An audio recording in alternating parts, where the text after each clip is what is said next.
For every driver in NASCAR, winning a race is a battle, an act of total war, only accomplished by a select few after grueling hours of perfect laps, tire saving, flawless pit stops, and incredible restarts. Finally, when a driver puts these all together, he can be overjoyed. We just won the World 600! Knowing the insane odds he just overcame.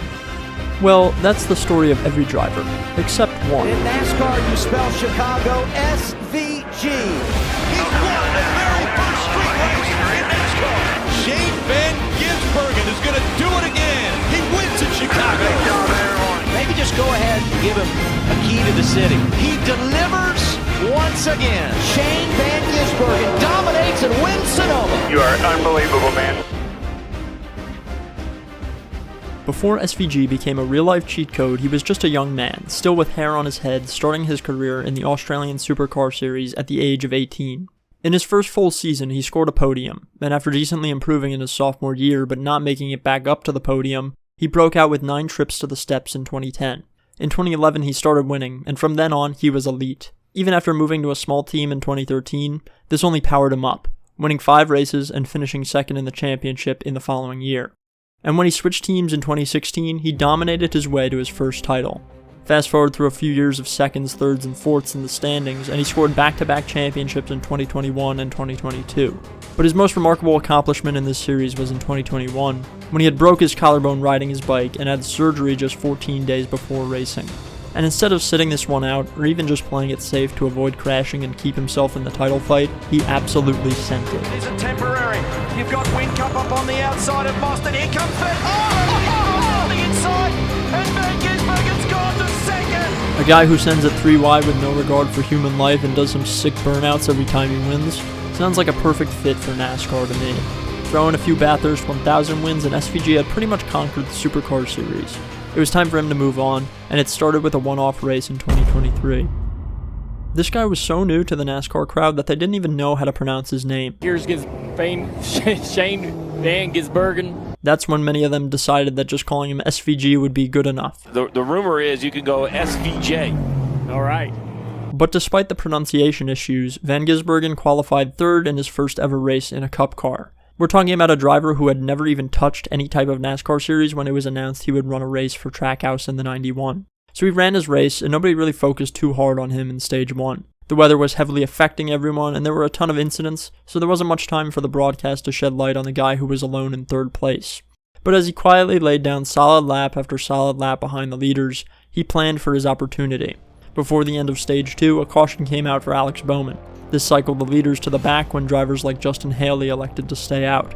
Despite losing out in the pit sequence and starting behind many of the former leaders, the trickiness of the Chicago street course started to take its toll. Stacked up is too narrow. There's nowhere for everybody to go. You gotta go right. They're all but stopped. 7 cars sitting here with nowhere to go. Christopher Bell getting into the tire barrier in turn 1. Turn number 6, Tyler Reddick took a wider line coming in. Now in the first car on the newest tires, SVG rocketed up through the field and found himself on the back bumper of Justin Haley. Shane was all over him, outbraking Haley, taking off lines to get runs, and finally he made his move.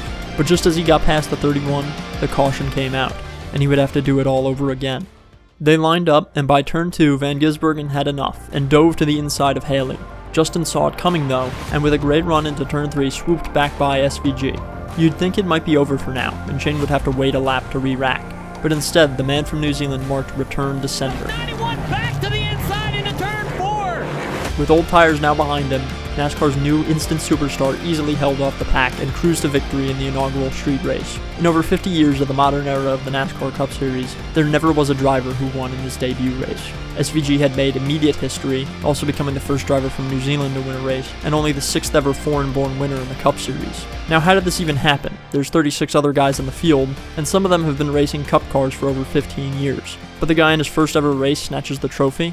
Well, it was a combination of a few factors. The first being that SVG is just that talented. He didn't win 3 championships back home for no reason. He's not some random driver, and he's also in the middle of his prime, so he was ready. He also has experience driving a variety of cars, but the second reason for this win is because of the perfect storm of circumstances surrounding the race. Back in 2022, NASCAR introduced their 7th generation car, and it marked a departure from the main line of race cars. From 2021 on back, all series of NASCAR ran the old style H-pattern shifters, but this new car had a sequential transmission more in line with modern racing series, and an independent rear suspension, and even went to a single lug nut wheel. Regardless of what we fans thought of these changes, it certainly allowed for an easier transition into the car for new racers who had run other types of cars, and after combining this fact with the pure speed of SVG, plus the drivers having no experience at this track because it was brand new so everyone was on equal ground, you get a debut win in the Cup Series. It didn't take long for Shane to make his decision that it was time to transition into NASCAR. He cited on the Dale Jr. download that he was frustrated with the new supercars back home, which you couldn't push to the limit for the full race. He quickly fell in love with the aggressive, on-the-limit style of the American Series, and he started to work his way into things, signing on with Trackhouse Racing to run the 2024 Xfinity season schedule in the Kaulig 97 car. Shane was not an oval racer. NASCAR even forced him to run the ARCA race at Daytona before he was allowed to run the season opener for Xfinity. Despite having zero drafting experience, he did score a 12th place finish at Daytona and even a top 3 at Atlanta, and for most of the year actually fared pretty decently at ovals, scoring top 10s at Phoenix, Indianapolis, and Darlington. And of course in there he scored wins at Portland, Sonoma, and Chicago, teaching the young guns in the Xfinity series a lesson or two about turning right. Throughout the year, he was also running select cup races, but since they were in weaker Kaulig equipment, he struggled to keep pace compared to when he was running in the Trackhouse 91 in 2023. He crashed out in Chicago this time, and he blew an engine at Daytona. Despite the setbacks, it was time for him to challenge the Cup Series field at Watkins Glen.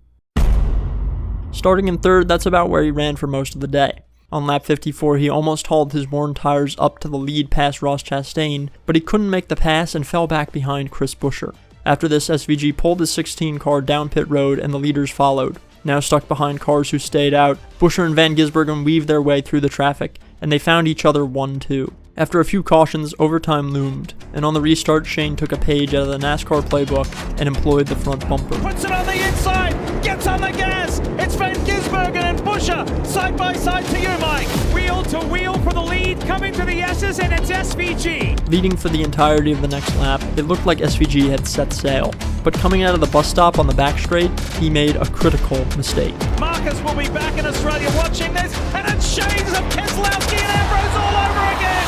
Buescher gets on the inside of SVG and says, "You pushed me around earlier, I'm going to give it back." Trying to fight back in the final 2 turns, Shane couldn't keep his car pointed straight, and for the first time at a road course, we had seen that the Kiwi was in fact man, not machine. And around this moment, while I think we all appreciated SVG's talent, it felt at the same time that maybe he was just another road course ringer, along the lines of Marcos Ambrose and Juan Pablo Montoya. Sure, they can win road course races, but so can the rest of the field. And when you combine that with how he finished out the Xfinity season, crashing out of Atlanta and Talladega and having a terrible run at Martinsville, it felt like, yeah, maybe Van Gisbergen was just another maybe he can win at road courses type of guy. Maybe slightly better than drivers like Michael McDowell and AJ Allmendinger. But regardless, with a season of Xfinity under his belt, it was time for him to go full-time cup racing in 2025. SVG's first half of the season was concerning.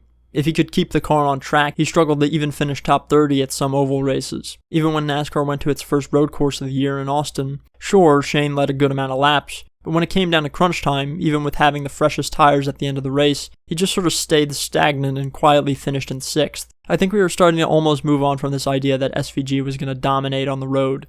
Maybe Chicago was just the perfect storm, and tracks like Coda and Watkins Glen where other drivers have experience wouldn't be so kind to Van Gisbergen. But there was another brand new track on the schedule, and when the Cup Series traveled down to Mexico City, I think everyone favored the Giz. He qualified on pole, and through dry weather, rain, and a drying out track after rain, SVG was up there all day. Even when he did lose the lead from a restart or a pit cycle, it was inevitable that he would drive straight back up and take it away. That's not super common in modern NASCAR where track position is important, but I'm not sure that track position is even in Shane's vocabulary. Once he took the lead on the final restart, he made it look easy, like he wasn't even trying. Halfway through the run, his team was telling him to back off and manage the tires, but he literally told them no. Stop telling me to slow down. Just keep me concentrated. It was a 33-lap run to the finish, and by the end of it, the gap to second looked like a 24-hour endurance race. Seriously, the 17-second gap to second place was more than the gap between the top 2 cars at Le Mans this year. He was absolutely flying at the end there, well over a second faster than the field. His closest teammate finished 44 seconds behind him, and after this race, we all stepped back and said, yeah, this guy is still built different. So we moved forward now with SVG locked into the playoffs, and he had another couple of rough weeks on ovals, but it was his time to strike once again when NASCAR returned to Chicago. He started on pole again, but quickly conceded the lead to Michael McDowell, who led the majority of the first half of the race, until he suffered a mechanical failure. SVG assumed the lead, and to keep pace on tire strategy, he hit pit road before stage 2 ended. He used his new tires to quickly drive up through the field and pass Chase Briscoe for the lead with 16 laps remaining. After successful defense on a couple of restarts, SVG claimed his second Cup Series win on the streets of Chicago, with the race never for a moment in doubt after his closest competitor was knocked out. And crucially, now that all the drivers had 3 years to run the track, there was no excuse that Shane was just quicker to learn new tracks. He had just successfully defended his ground and proved that he was not just another road course ringer, he had his eyes set on being the best to ever do it. And the following week only helped his case. Sonoma has been on the NASCAR Cup Series schedule since 1989, so if the Cup regulars were going to beat him anywhere, surely it would be here. But no, it was another race that was never in doubt for Van Gisbergen. He qualified on pole, and by now we all realize that even if he wasn't leading or was leading by only a small margin, it was probably less of an indicator that he was struggling and more of an indicator that he was saving his tires. Even despite voicing concerns after qualifying that the car would be poor on the long runs, Shane easily whooped the field, and probably could have led every lap if not for cautions and pit stops. He even successfully defended multiple late race restarts, even through slight contact, to hold the lead and win. And one thing that I love from SVG is how courteous he is, and yet he still wins. If we go back to the Xfinity race the day prior, the patience he showed actually even cost him because he didn't want to send Connor Zilic sideways in the closing laps. But most of the time, he doesn't even need to use the fenders because he's just that good. And when he gets out of the car after winning, he just looks content, like he expected to win and followed through with it. A lot of drivers say they're confident, but I think SVG knows when he's going to win, and that is awesome. He became the fastest driver in the modern era to reach 4 Cup wins, needing less than a full season of races, and the drivers just below him on that list are all legends.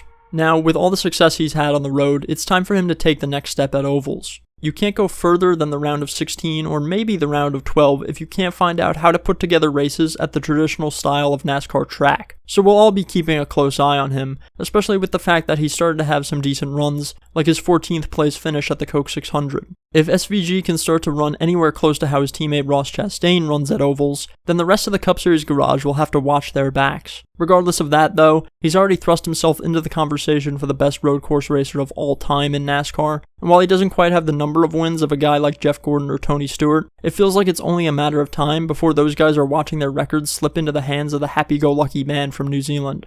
And to be doing this all in an era where parts are provided by NASCAR and the series is essentially spec makes this all the more impressive. So will Shane get to double-digit road course wins? Will he win an oval race in his career? Only time will tell. Thanks for watching, everyone.